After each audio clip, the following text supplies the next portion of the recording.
Hello guys, ఈ వీడియోలో మనం పాలిక్యాబ్ ఇన్వర్టర్ యొక్క కాన్ఫిగరేషన్, సెట్టింగ్స్ అండ్ రిజిస్ట్రేషన్ అనే 3 ప్రాసెస్ ఒకే వీడియోలో ఎలా చేయడమో చూద్దాము. దీనికోసం మనం ప్లేస్టోర్కి వెళ్ళి Polycab PV solar monitoring app download చేసుకొని ఓపెన్ చేస్తే మన స్క్రీన్ ఇలా పాపప్ అవుతుంది. ఇక్కడ మనం లోకల్ బ్లూటూత్ కనెక్షన్ మీద క్లిక్ చేయాలి. లోకల్ బ్లూటూత్ కనెక్షన్ మీద క్లిక్ చేసినాక స్క్రీన్ మీద ఇది స్కాన్ అనేది చేయండి, లేకపోతే మాన్యువల్ కనెక్షన్ అనేది ఎంటర్ చేయండి. స్కాన్ కాకపోతే మాన్యువల్ కనెక్షన్ మీద ఎంటర్ చేస్తే ఇన్వర్టర్ యొక్క సీరియల్ నెంబర్ BLE అని బ్లూ కలర్లో హైలైట్ అవుతుంది.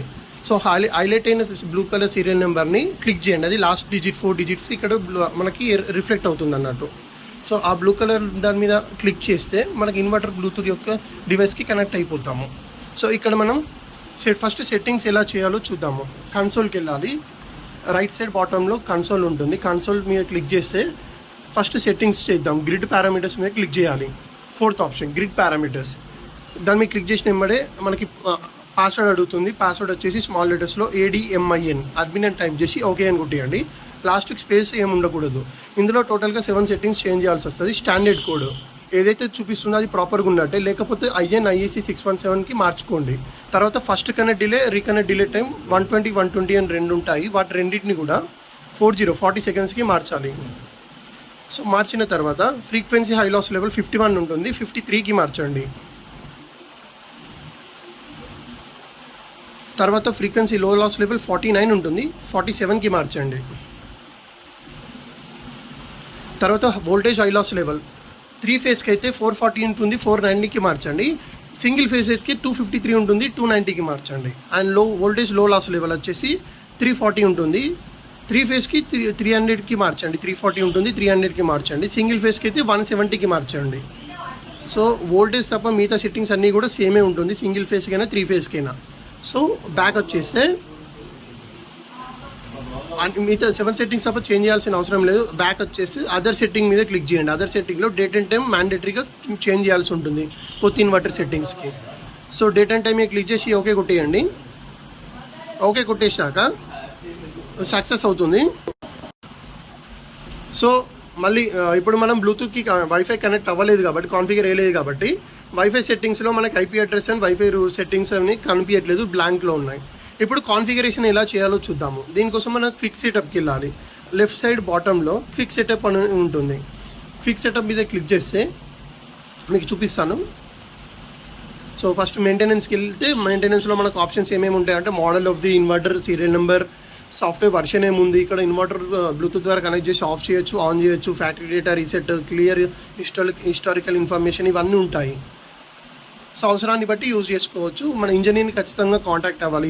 మీరు ఏ ఆప్షన్ యూజ్ చేయాలనుకున్నా ఇంజనీర్ని కాంటాక్ట్ అయితే మీ పర్పస్ని బట్టి వాళ్ళు గైడ్ చేస్తారు మీకు. ఓకే,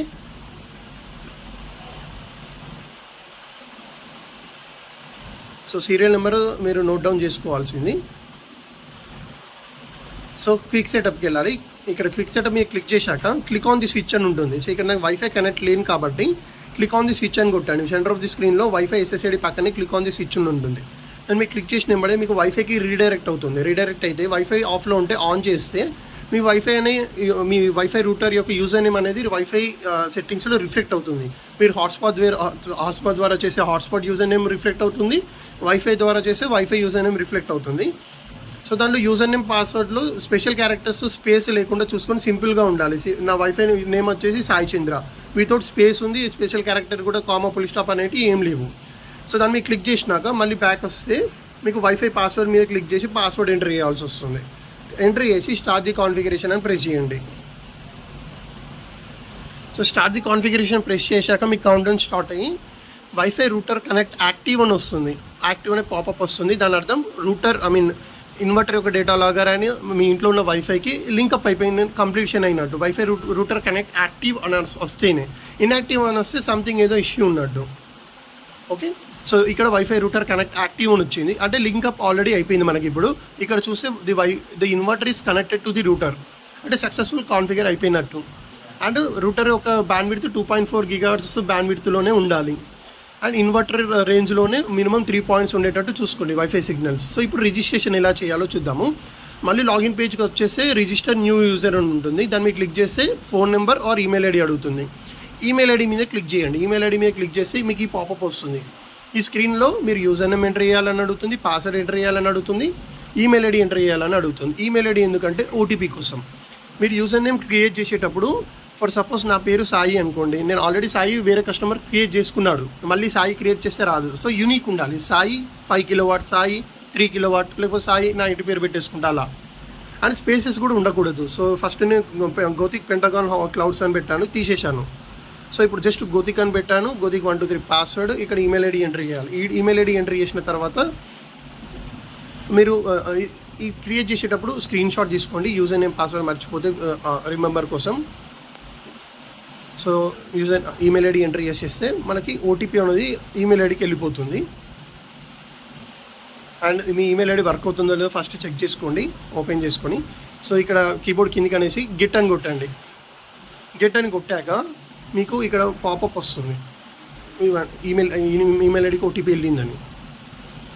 ఓకే, ఫస్ట్ కొట్టిన వెంబడే రాదు, 5 సెకండ్స్ వెయిట్ చేస్తే వస్తుంది, 5-10 సెకండ్స్ వెయిట్ చేస్తే రాకపోతే మళ్ళీ క్లిక్ చేయండి. కానీ ఒక్కోసారి క్లిక్ చేయండి, 2-3 సార్లు క్లిక్ చేయకండి. ఇక్కడ వచ్చింది చూడండి, verification code has been send to your email address. So ఇమీడియట్గా మీ ఈమెయిల్ ఐడి ఓపెన్ చేసుకొని మీ ఇన్బాక్స్లో చెక్ చేయండి, ఆల్ మెయిల్లో చెక్ చేయండి, స్పామ్లో చెక్ చేయండి. ఏదో ఒక ఫోల్డర్లో మాత్రం ఖచ్చితంగా వచ్చి ఉంటుంది. పాలిక్యాబ్ సర్వర్ సంథింగ్ ఉంది, పాలిక్యాబ్ ఇన్వర్టర్ నుంచి. సో ఓటీపీ అనేది వచ్చింది, ఎంట్రీ చేసినాక రిజిస్టర్ అనే దాని మీద ఆప్షన్ మీద క్లిక్ చేయండి. రిజిస్టర్ మీద క్లిక్ చేశాక మళ్ళీ మీకు లాగిన్ పేజ్కి వెళ్ళిపోతుంది. ఓకే, సో మళ్ళీ క్లియర్గా చూసుకోండి, స్క్రీన్ షాట్ తీసుకోండి. రిజిస్టర్లో కొట్టాక సో లాగిన్ అని కొట్టేయండి. లాగిన్ కొట్టాక మళ్ళీ మీ సెంటర్లో ప్లస్ స్క్రీన్ కనిపిస్తుంది, అంటే ప్లాంట్ యాడ్ చేయమని. యూజర్ నేమ్ క్రియేట్ చేశారు, యూజర్ నేమ్లో ప్లాంట్స్. నా దగ్గర 10 ఇన్వర్టర్స్ ఉంటే సెపరేట్ ప్లాంట్లో నేను సెపరేట్ ఇన్వర్టర్ మానిటర్ చేయాలనుకుంటే సెపరేట్ ఇన్వర్టర్కి నేను ప్లాన్ క్రియేట్ చేసుకుంటాను. ఇప్పుడు నేను నా సైట్లో ఒకటే ఇన్వర్టర్ ఉంది కాబట్టి సింగిల్ ప్లాంట్ పేరు గోతిక్ అని టైప్ చేసుకుంటా. అడ్రస్ క్లిక్ చేయండి, కెపాసిటీ క్లిక్ ఎంటర్ చేయండి. And electricity providers as per your region enter చేసుకొని కన్ఫర్మ్ అని కొట్టండి. కొట్టాక మీకు సెంటర్ ఆఫ్ ది స్క్రీన్లో ప్లాంట్ అనేది రిఫ్లెక్ట్ అవుతుంది, గోతిక్. ఆ గోతిక్ అనే ప్లాన్ మీద క్లిక్ చేస్తే కింద లిస్ట్ అనే ఆప్షన్ ఉంటుంది. లిస్ట్ మీద క్లిక్ చేస్తే టాప్లో ప్లస్ బటన్ కనిపిస్తుంది. ప్లస్ బటన్ క్లిక్ చేసి మీరు either inverter serial number scan అయినా చేయొచ్చు, లేకపోతే మాన్యువల్ ఇన్పుట్ సెంటర్లో కనిపిస్తుంది కదా, ఆ మాన్యువల్ ఇన్పుట్ మీద క్లిక్ చేయొచ్చు. మీరు మాన్యువల్ ఇన్పుట్ మీద క్లిక్ చేసి ఇన్వర్టర్ సీరియల్ నెంబర్ ఎంటర్ చేయండి. For suppose inverter serial number 30 kilowatt కాబట్టి 30K అని స్టార్ట్ అవుతుంది. Full inverter serial number enter చేయండి. ఫుల్ సీరియల్ నెంబర్ ఎంటర్ చేసినా కూడా ఆన్లైన్లో రాకపోతే ఫస్ట్ 3 డిజిట్స్ ఏమైతే ఉన్నాయో 30K ఉంది కదా, నేను అవి తీసేసి మిగతాది ఎంటర్ చేస్తున్నాను. సో 30K2417 అని ఉంటుంది. యాక్చువల్లీ 30K రాకపోతే నేను 2417 నుంచి స్టార్ట్ చేసాను. ఫస్ట్ 3 ఏది ఉంటే అవి రిమూవ్ చేసేయండి, ఆ తర్వాత ఎంట్రీ చేసేయండి. సీరియల్ నెంబర్ ఎంట్రీ చేశాక మీరు క్రాస్ చెక్ చేసుకోండి, సీరియల్ నెంబర్ మిస్టేక్ కాకుండా. ఓకే కొట్టేయండి. డివైస్ యాడెడ్ సక్సెస్ఫుల్ అని వస్తుంది. ఓకే, ఈ ఇన్వర్టర్ మీద క్లిక్ చేస్తున్నాను. ఇప్పుడు ఇన్వర్టర్ మీద క్లిక్ చేశాను. ఇక్కడ డేటా అనేది ఉంటుంది, డేటా అనేది దాని మీద క్లిక్ చేయండి.